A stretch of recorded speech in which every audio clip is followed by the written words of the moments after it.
Her fingers tightened on the railing as she stared out at the endless expanse of the Arabian Sea.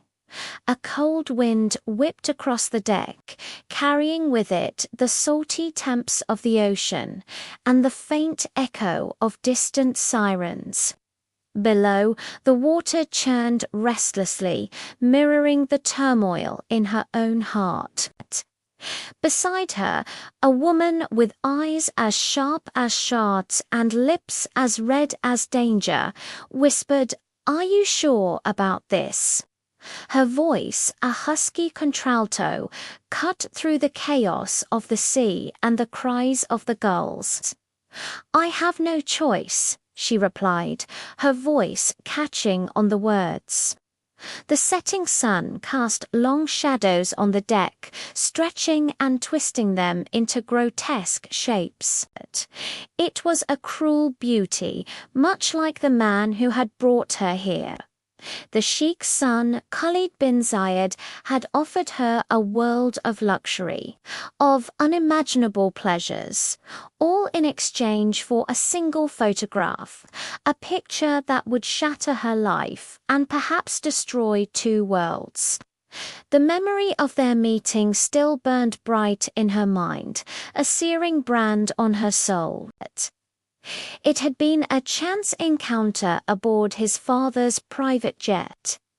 She, a lowly flight attendant, he, the embodiment of wealth and privilege. Their worlds had collided in that luxurious metal tube in the sky. His eyes, the color of desert sand, had met hers with an intensity that belied his calm features. Their conversation had been brief, polite, but his words had carried the weight of command.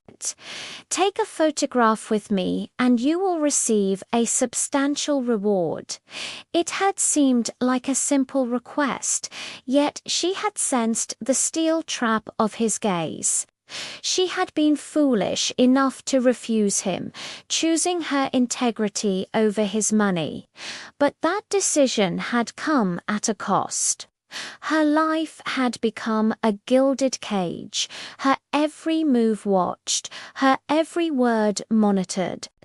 Now, standing on the edge of the world, she clutched the photograph in her hand, its edges soft from being folded and unfolded countless times.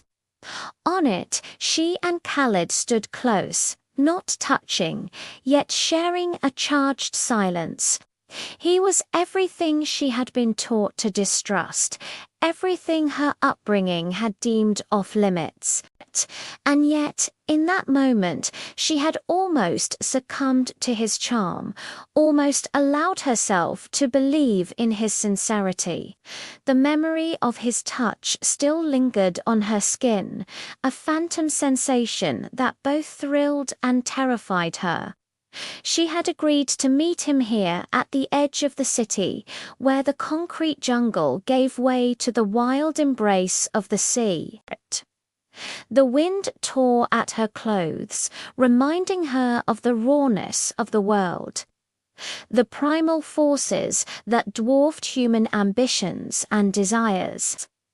As the sun dipped below the horizon, painting the sky in hues of blood orange and bruised purple, she knew she was playing a dangerous game. When the car had arrived, it had been unassuming, blending seamlessly into the city's vastness. No crest, no logo, just a polished black surface that gleamed under the artificial lights. The driver had been impassive, his face a featureless mask. In the back seat, Khalid had been waiting for her, an enigma wrapped in expensive fabric. His presence was a tangible force, demanding attention, making every nerve ending in her body come alive.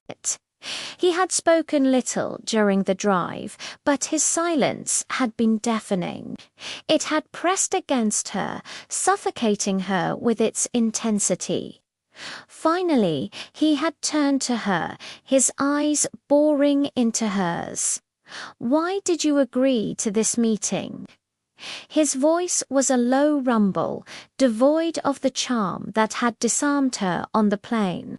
Fear coiled in her stomach, squeezing the breath from her lungs. But this was not the man from the plane. This was something darker, more dangerous. "I wanted to see for myself," she whispered, the words catching in her throat. "What?" He leaned closer, his gaze unwavering. "What I have to offer." The wind whipped around her, tugging at her hair, mirroring the turmoil in her heart. But what indeed, what did he have to offer? Power, luxury, a life beyond her wildest dreams.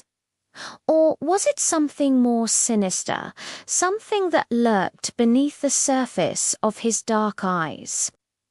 The game was afoot, a deadly dance on the edge of desire and danger, and she was its unwilling participant.